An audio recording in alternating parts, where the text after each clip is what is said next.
नहीं नहीं घोषित किया है। किया है अवधेश और जी, मुझे कमलनाथ मुझे अभी प्लीज चुनाव करेक्ट लड़ना भी करिएगा। तय नहीं है। अवधेश जी से मैं पूछ रही कमलनाथ हूँ, का अवधेश जी अभी क्या नहीं चुनाव किया लड़ना अभी भी तक तय कमलनाथ नहीं का है। चेहरा आगे आधिकारिक तौर पर कांग्रेस से?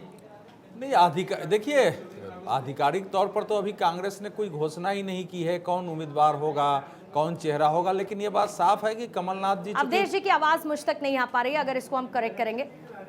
हेलो, हाँ अवधेश जी। कांग्रेस ने अभी तक केवल इतना ही घोषणा किया है सेंट्रल से आज कि हमारे अगर सरकार हमारी आती है तो हम जातीय जनगणना कराएंगे, यानी इस बार सबसे बड़ा मुद्दा उनके लिए जातीय जनगणना है। ये आज लंबी बैठक के बाद आई है। तो अब तो इस बार का चुनाव जो है उसमें INDIA के सामने जातीय जनगणना का मुद्दा है, लेकिन कमलनाथ जी वहां हिंदुत्व को मुख्य मुद्दा बना रहे हैं।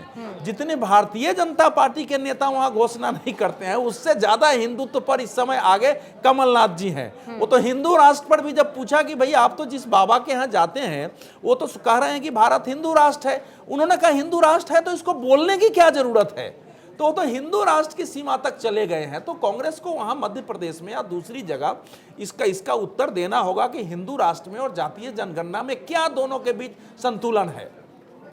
कांग्रेस की कोशिश यह है कि लगातार हार के बाद वो ये समझने में शायद सफल नहीं है कि उसकी हार के कारण लगातार क्यों हुए हैं, क्यों वो बड़ी पार्टी से छोटी पार्टी बनी है।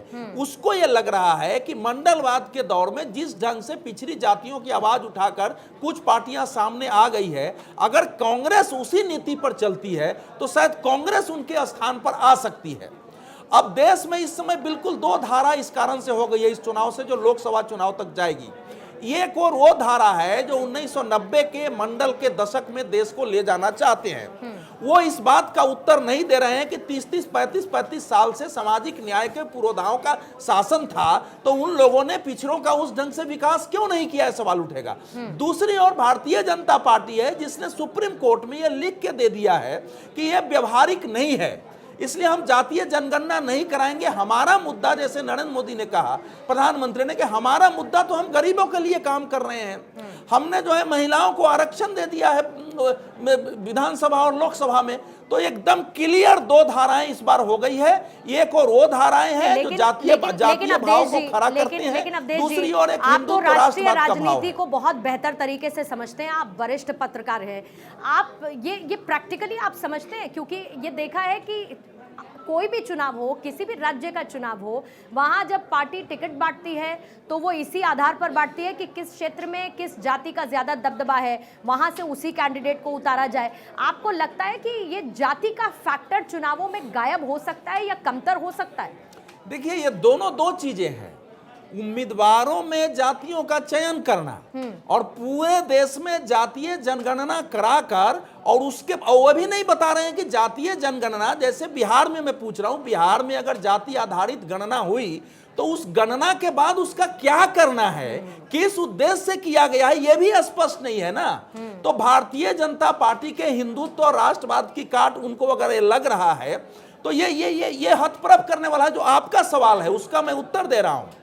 नरेंद्र मोदी जब 2014 में प्रधानमंत्री बने थे तो उत्तर प्रदेश, बिहार जैसे जाति के राज्यों में सभी जातियों ने जाति की सीमाओं को लांघ करके नरेंद्र मोदी को हिंदुत्व और हिंदुत्व आधारित राष्ट्रवाद के नाम पर मत दिया था। उसमें यादवों की भी बड़ी संख्या मत वो गया था।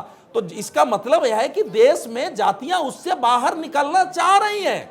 तभी नरेंद्र मोदी को 2014 से ज्यादा 2019 में वोट और सीट मिले हैं। एक कंसोलिडेशन हुआ है उसमें। अगर फिर से जो जातियां कोशिश कर रही है पीछे ले जाना, अगर देश पीछे जाने के लिए तैयार है तो मुझे तो हैरत होगी उसमें। लेकिन एक सवाल जरूर उठेगा कि आज आप जातीय जनगणना की बात कर रहे हैं, 2014 में कर्नाटक सरकार ने जाति आधारित गणना कराई थी, वो जारी क्यों नहीं हुआ? राजस्थान में भी एक गणना हुई थी, वो जारी क्यों नहीं हुआ?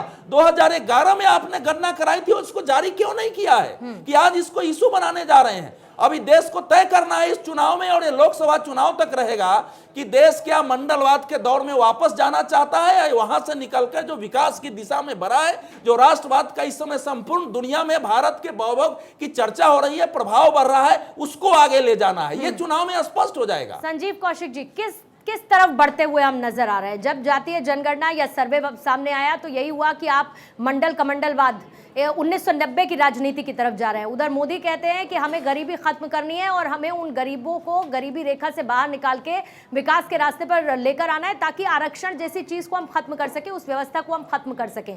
क्या आपको लगता है कि जनता इतना इन चीजों को डीपली समझ सकती है या उसके लिए अभी भी वो चेहरा मायने रखता है जो चुनावी मैदान में है? जनता के लिए मायने रखता है कि उसके मुद्दे कौन सुलझाता है और उनकी समस्याओं को कौन दूर करता है? पूर्णिमा, बड़े ताज्जुब की बात है कि जिस देश के प्रधानमंत्री जी इलेक्शन के वक्त अपने जाति को लेकर के मुखर हो जाते हैं और बताने की कोशिश करते हैं और लोग जानते भी हैं, वहाँ यदि ये विश्लेषण किया जा रहा है कि जाति व्यवस्था को खत्म किया करने की बात हो रही है, तो बड़े ताज्जुब की बात है। नहीं, लेकिन संजीव जी, इसमें ताज्जुब की बात तो ये भी है ना, जो 90 के दशक, इसमें ऐड ऑन बस कर रही हूँ मैं, आप इसको पूरा करिएगा। मैं बस इसमें जोड़ रही हूँ। मैं ये कह रही हूँ कि इसमें तो कॉन्ट्रडिक्शंस इस पे भी आते हैं ना कि आप कहते हैं पूरे देश भर में आप जातिगत जनगणना कराएंगे, लेकिन आपके अपने ही शासित राज्य जनगणना करके बैठे हैं लेकिन आंकड़े जारी नहीं करते। पूर्णिमा, ये मत बोलिए कि 90 के दशक में, ये मत बोलिए जिस 90 के दशक की बात बार बार हम कह रहे हैं, जिस समय उग्र हिंदुत्ववाद की बात चल रही थी और एक भारतीय जनता पार्टी अपने कदम को बड़ी तेजी से आगे बढ़ा रही थी, उस समय मंडल ही इस कमंडल पे भारी पड़ा था और सामाजिक न्याय की बात ही जो सामने आई थी, जिसके वजह से ये सच है, ये सच है कि जो उस समय हिंदुस्तान में एक ज्वलंत और जलता हुआ हिंदुस्तान दिख रहा था, उस पर यदि आंच को कम करने की कोशिश की गई थी तो इसी से कम करने की कोशिश की गई थी। और जिसकी जितनी भागीदारी जनसंख्या के हिसाब से यदि लगातार ये बात कही जा रही है तो क्या ये गलत है? यदि नहीं चाहती है केंद्र सरकार तो कह दे कि हम नहीं कराएंगे, जाति आधारित जनगणना नहीं कराएंगे, कॉलम हटा दे, जाति से आरक्षण के बारे में खुल के बोले। लेकिन आप खुल के बोलेंगे भी नहीं कि जिसकी तो खुल के नहीं, निश्चित तौर पर जिसकी जितनी बड़ी जनसंख्या होगी उसके आधार पर उसकी भागीदारी होनी चाहिए और इसी को ध्यान में रख करके ये जातिगत जनगणना की बात हो रही है। हम तो ये कह रहे हैं कि यदि जाति से आधारित यदि ये एक आंकड़े सामने आए, आप बात कर रहे हैं अभी क्या हुआ कल की बात जो कांग्रेस पार्टी तो मतलब आप आर्थिक आरक्षण के पक्ष में ना होके आप जातिगत आरक्षण के ही पक्ष में हैं। जो आर्थिक और शैक्षणिक स्तर की भी अद्यतन जानकारी की बात की है कांग्रेस पार्टी ने, केवल जातिगत जनगणना की बात नहीं की है। उसने कहा कि इससे ये भी एक डेटा आएगा कि लोगों की आर्थिक और सामाजिक शैक्षणिक स्थिति क्या है, अद्यतन जानकारी मिलेगी, उसके आधार पे आगे मैं एक छोटा सा उत्तर जल्दी से अवधेश, ऐसा है कि आरक्षण पर मैंने कोई बात नहीं की है। देश में जब तक एक समानता नहीं होती है, एक लिमिटेड आरक्षण होना ही चाहिए। आरक्षण का विरोध कोई नहीं कर रहा है। पहली बात तो यह है कि इसके बारे में कोई अगर ऐसा सोचता है। दूसरा, 1990 में जो एक कह रहे हैं, जिस मंडलवाद के हीरो बन के बीपी सिंह उतरे थे उनकी राजनीति 1990 के बाद खत्म हो गई और जिस भारतीय जनता पार्टी के हिंदुत्व को खत्म करने के लिए मंडलवाद आया था वो 1991 के चुनाव में अपना उस समय का सबसे बड़ा रिकॉर्ड बनाया अभी तो सिर्फ शुरुआत है अवधेश जी। देखिए, इसी तरीके से अब तो बहस चलती रहेगी, कई मुद्दों पर बातचीत होती रहेगी, बयानबाजी का दौर चलता रहेगा और करीब 52 दिन तक हम ये देखेंगे